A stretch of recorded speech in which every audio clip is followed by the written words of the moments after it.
کیا آپ جانتے ہیں کہ مشرق وسطی مڈل ایسٹ میں پائے جانے والی سب سے خطرناک دشمنی ایران اور اسرائیل کی صرف ایک سیاسی یا علاقائی تنازع نہیں بلکہ ایک ایسی گہری اور پر اسرار کشمکش ہے جس کی جڑیں دین، عقیدہ، تاریخ اور تقدس میں پیوست ہیں۔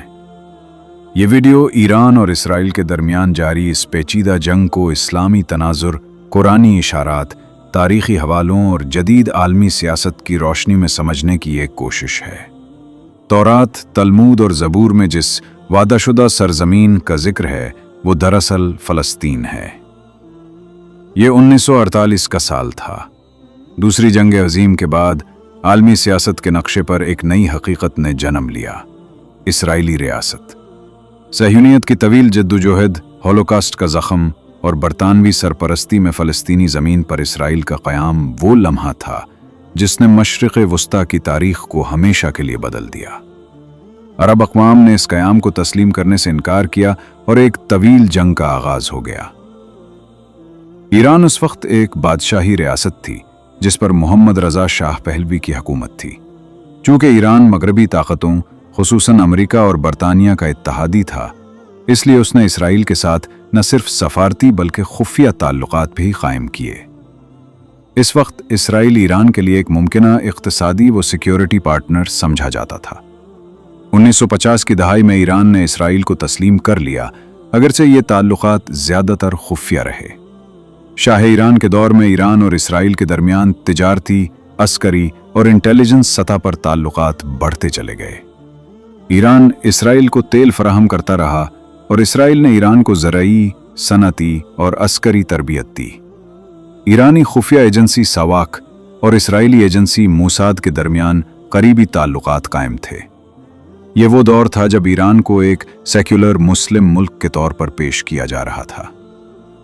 تاہم اس پس منظر میں ایران کے اندر ایک ابھرتی ہوئی اسلامی تحریک موجود تھی جو مغرب نوازی کے خلاف تھی۔ 1979 میں ایک ایسا انقلابی زلزلہ آیا جس نے پورے مشرق وسطی کو ہلا کر رکھ دیا۔ آیت اللہ روح اللہ خمینی کی قیادت میں ایران میں اسلامی انقلاب آ گیا۔ شاہ پہلوی کو اقتدار سے ہٹا دیا گیا اور ایک اسلامی جمہوریہ قائم ہوئی۔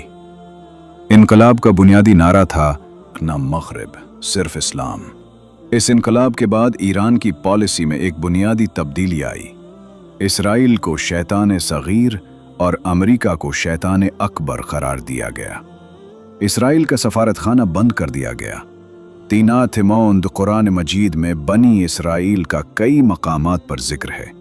اللہ تعالیٰ فرماتا ہے، بنی اسرائیل کے متعلق ہم نے کتاب میں فیصلہ کر دیا کہ وہ زمین میں 2 بار فساد پھیلائیں گے اور بہت بڑی سرکشی کریں گے۔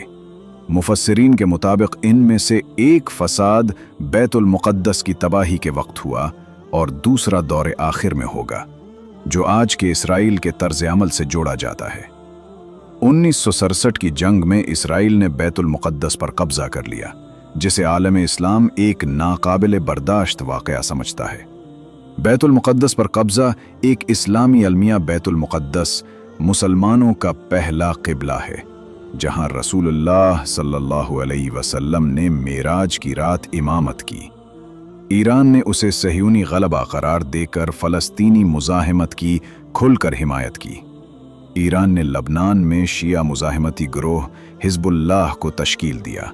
حماس، جو سنی فلسطینی مزاحمتی تنظیم ہے، اس کو بھی ایران کی طرف سے اسلحہ، مالی امداد اور تربیت دی گئی۔